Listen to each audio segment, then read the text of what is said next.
पृथ्वी लोक पर सावन के महीने में रक्षाबंधन का त्यौहार मनाया जा रहा है, वही भगवान जो है ब्रह्मलोक में बैठे हुए इस त्यौहार का आनंद ले रहे हैं। जब उन्होंने देखा कि कितना अच्छा दिन है कि प्रत्येक जो बहन है वो सज धज के अपने भाइयों के घर आ रही है और उनसे रक्षा का सूत्र बांध रही है। तोहफे देने इत्यादि ऐसा नहीं होता है कि वो एक रक्षा का सूत्र बांध रही है, और भाई भी उसे ये वचन दे रहा है कि सुख और दुख का मैं तेरा भागी बनूंगा।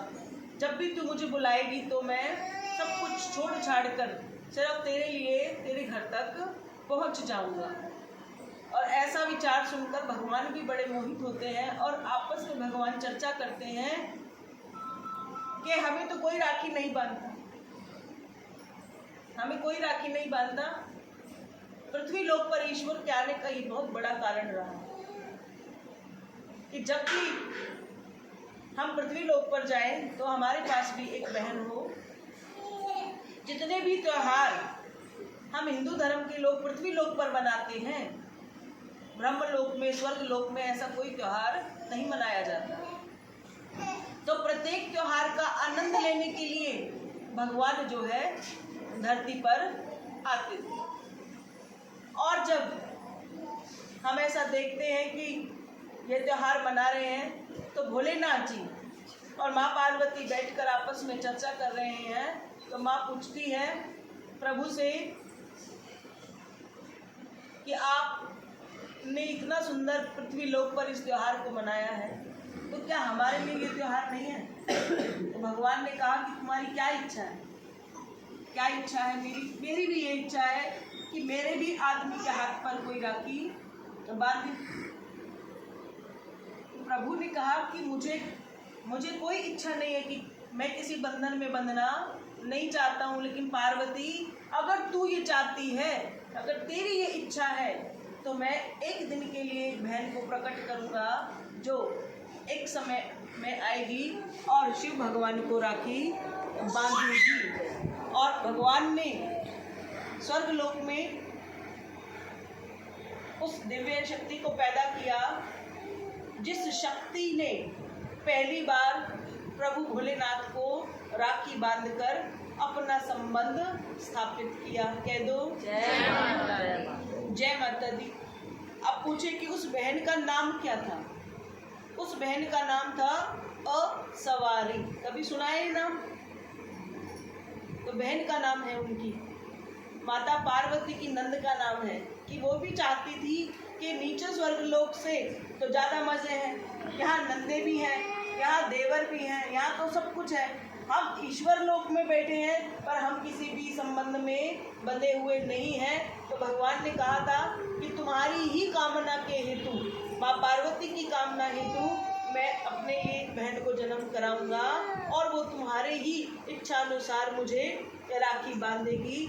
और उसने कहा कि ये भी मेरी इच्छा है प्रभु कि वो आपके साथ साथ मुझे भी अपने इस बंधन में बांध ले, क्योंकि जब किसी के घर में किसी की मृत्यु हो जाती है भाई की, तो बहनें उस घर में जाना बंद कर देती हैं कि अब हमारा भाई नहीं रहा, हम नहीं जाएंगे। तो अगर भाई जो विवाहता है उसकी एक धर्म पत्नी है, उसी को ही भाई रूप स्वीकार कर कर अपनी बहनों को अपनी भाभी को राखी बांधनी चाहिए। ऐसे में माता पार्वती ने भी असवारी देवी माँ से अपने हाथ पर रक्षा का सूत्र बंधवाया था, इसलिए कि जब तक इस संसार में जहाँ तुझे आवश्यकता प्रभु की होगी वो हाजिर होंगे, जहाँ मेरी ज़रूरत होगी मैं भी हमेशा पहुँच जाऊँगी। इसलिए भाई और भाभी का सम्मान बिल्कुल बराबर का होना चाहिए। कह दो जय माता दी। लेकिन ये कलयुग का समय है, कलयुग में जहाँ पूरे साल भर बहन भाई को पूछती ही नहीं है, कोई फोन नहीं, कोई पता नहीं, कोई आना नहीं, कोई जाना नहीं, और आखिरी दिन राखी वाले दिन वो थाली को सजाकर उनके घर पहुंचकर रक्षा का सूत्र बांध देती है। तो इसलिए ऐसे बंधने का कोई फायदा नहीं है। अगर आपकी बहन राखी वाले दिन नहीं आ रही है तो भाई के अंतःकरण में वो उत्सुकता होनी चाहिए कि वो हर बार आ रही है, हर महीने मुझे पूछने के लिए आ रही है, बार बार मुझे फोन कर रही है। अगर वो आज राखी पर नहीं आई तो भाई के अंतःकरण में जो उत्सुक भाव है वही प्रेम है। अब जो पूरे साल तो आई नहीं, अब आज आएगी तो अच्छा और नहीं आएगी तो अच्छा। जब ऐसा मन में हमारे भाव आने लगते हैं तब जो ये त्योहार, पवित्र त्योहारों में जो आज रंग कम होने लगे हैं, सब कहते हैं व्यापार कम हो गया, त्योहार कम हो गया, कि तुम्हारे अंतःकरण में इस त्योहार के प्रति भी प्रेम कम हो गया। गए तो चले गए, नहीं गए तो कोई बात नहीं, आज नहीं गए तो नहीं गए। जब पूरे साल नहीं गए तो कोई फिक्र नहीं की, कभी पूछा ही नहीं, सो द्वेष सो नाराजगी। और एक दिन अंतकरण भी गए तो ठीक और नहीं गए तो ठीक। तो ये त्योहार किसी एक सूत्र का नहीं है, ये उसको ये सूत्र बांधा जाता है जो तुम्हें ये वचन दे कि तुम्हें अपने जीवन काल में जब भी मेरी आवश्यकता पड़ेगी, सुख में हो या दुख में, वो व्यक्ति आप तक पहुँचे। इसलिए आप स्त्री रूप में भी रक्षा सूत्र बांध सकते हैं और पुरुष को भी रक्षा सूत्र बांध सकते हैं। लेकिन आज मुझे नहीं पता संसार में आज किसी ने इन देवी को याद किया या नहीं किया, लेकिन असवारी जो देवी माँ है उनका उल्लेख शास्त्रों में किया गया है कि वो जो प्रभु की एक दिन के लिए बहन बनी थी और रक्षाबंधन स्वर्गलोक में भी मनाया गया था। फिर माता पार्वती ने दूसरा धागा अब बंधवा तो लिया, अब बांधना भी तो है, या तो मैं किससे बंधवाऊं? तो विष्णु भगवान पहुंच गए कि तुम मेरी बहन बनो और मुझे अपना भाई स्वीकार करो। तब माता पार्वती ने विष्णु भगवान को ये धागा बांध के इस पवित्र त्योहार का मान रखा है। और अनंत काल तक जब भी माता पार्वती को किसी भी युद्ध में विजय पाने हेतु अन्य किसी भी कार्य के लिए आवश्यकता पड़ती थी तो वो किसे बुलाती हैं? विष्णु भगवान को। अब माँ पार्वती जब विष्णु भगवान को धागा बांधती हैं तो वहाँ उनकी भाभी जी कौन हो गई? माता लक्ष्मी हो गई। इसलिए माँ पार्वती जो है विष्णु भगवान और लक्ष्मी माता का बेहद सम्मान करती हैं। और इस सम्मान हेतु कभी भी माता पार्वती के खजानों में कमी नहीं आई। प्रभु भोलेनाथ के पास खजाने नहीं थे, लेकिन लक्ष्मी उनकी भाभी बनी। और कहते हैं कि भाभीयों का और नंदों का लेना देना चलता रहता है, इसलिए कभी माता के पास किसी भी आभूषण की कमी नहीं पड़ी। माँ हमेशा सुशोभित रहती है, क्योंकि कहते हैं, ये भी कहा जाता है कि बेटियाँ श्रृंगार में बहुत सुंदर लगती हैं। तो माँ लक्ष्मी और विष्णु भगवान ने बहन रूप को स्वीकार कर कर वो नंद भाभी का रिश्ता आज भी निभाते हैं। तो भगवानों को भी जो धरती पर त्योहार होते हैं उनका आनंद उठाने की इच्छा होती है। तो कभी कभी भगवान भी धरती पर आते हैं। तुम आनंद उठा रहे हो क्योंकि तुम्हें इस आनंद का आभास नहीं है। जिस दिन ये आभास हो गया कि भगवान ने हमें कितने सारे त्योहार दिए हैं 365 दिन को जीने के लिए, कभी राखी आ गई, कभी भैया दूज आ गया, कभी करवा चौथ आ गया, कभी अपने बच्चों के लिए आ गया, कभी अपने भाई बहनों के लिए आ गया। तो ये स्वर्ग लोक से केवल यही कामना नहीं करेंगे कि आप सदैव खुश रहें। इन खुशी को जो इन्होंने आपको सौंपा है इनको बहुत ही भाव के साथ मनाएं, तो भी भगवान आपसे प्रसन्न हो जाते हैं। अगर पाखंड रूप से आप किसी को धागा बांध रहे हैं, अगले दिन आपको मेरा उससे कोई लेना देना नहीं है, आप औपचारिक रूप से उसके साथ संबंध स्थापित कर रहे हैं, तो भगवान हमसे कुपित हो जाते हैं। तो दुख आने का जीवन में कोई एक कारण नहीं है। ऐसे हजारों कारण। अगर भाई भी अपनी बहन को स्वीकार कर कर उसे छोड़ दे तो भी गलत है, और बहन भी भाई को साल के एक दिन में भाई बनाकर छोड़ दे तो वो भी गलत है। ये रक्षा सूत्र है कि ये वचन है कि मैं जब भी किसी दुख में होंगी, किसी भी सुख में होंगी, तो मैं सबसे पहले किसे बुलाऊंगी? जिसे मैंने ये रक्षा सूत्र बांधा है। इसीलिए कई जगह पर यहाँ रक्षा का सूत्र बंधता है, तो वहाँ जब बहनों की शादी होती है तो भात के लिए सबसे पहले भाइयों को बुलाते हैं और उनको बड़ा आदर करते हैं। क्यों? क्योंकि मैंने इनको रक्षा सूत्र बांधा है। इसीलिए मजाक मजाक में भी कभी किसी को बेवजह रक्षा सूत्र में न बांधी कि ये बैठा था तो इसको बांधी तो इसको भी बांधी। क्या उसकी ये भावना है कि ये आपकी रक्षा करेगा? अगर नहीं कर सकता, पहले आप ये देखो कि 365 दिन में क्या वो व्यक्ति आपको वैसे ही पूछ रहा है? आपके निजी जीवन में वो आपके पास आ रहा है, वो आपसे कह रहा है कि ये सही है या गलत है?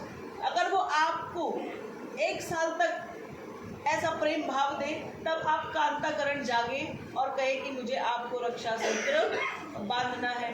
तो ये रक्षा सूत्र तभी क्योंकि वो इस नियम को निभा रहा है। अब नियम तो कोई निभा ही नहीं रहा है, तो इसलिए राखी का जो सूत्र की जो ताकत है वो भी कम होती जा रही है। तो सूत्र में ताकत तभी बनती है जब हमारे अंतःकरण में उस रिश्ते के लिए मान बढ़ने लग जाए।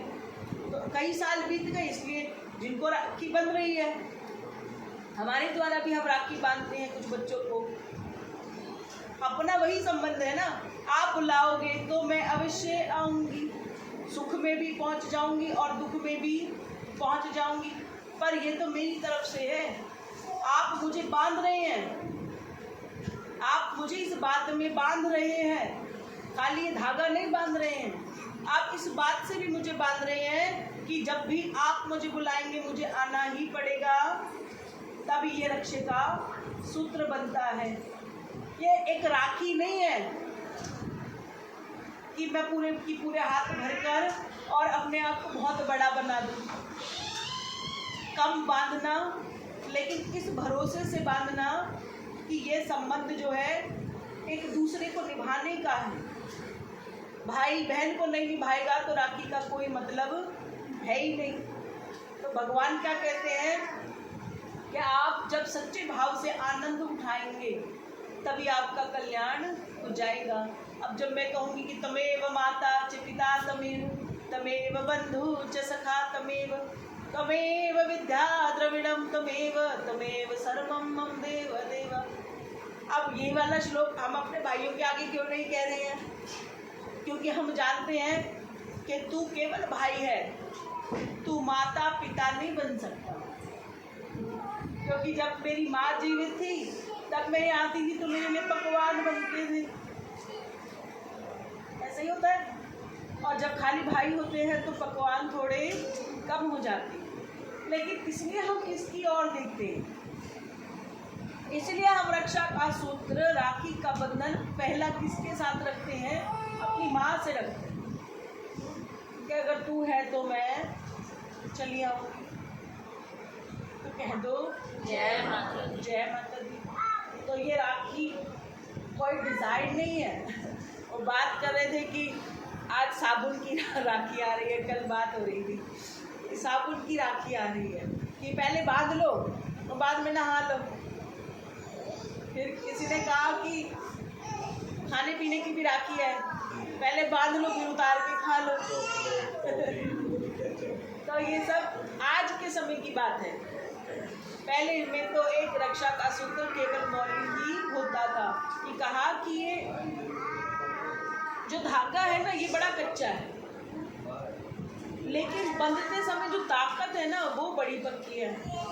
ये तो फिर आप अपने हाथ से खोल दो, लेकिन जो जिस वचनों में ये बंधा गया धागा है ये बड़ा मजबूत होता है। तो आप सबसे YouTube पे मैं देख रही हूँ बहुत सारी माताएं, देवी माता जी जो गद्दी लगाती हैं, उन्होंने यहाँ तक राखियाँ बांधी हुई हैं, यहाँ तक राखी बांधी हुई है। एक्चुअल में यहाँ तक राखी नहीं बांधी जाती, उसके पीछे कारण मैं आपको बताती हूँ।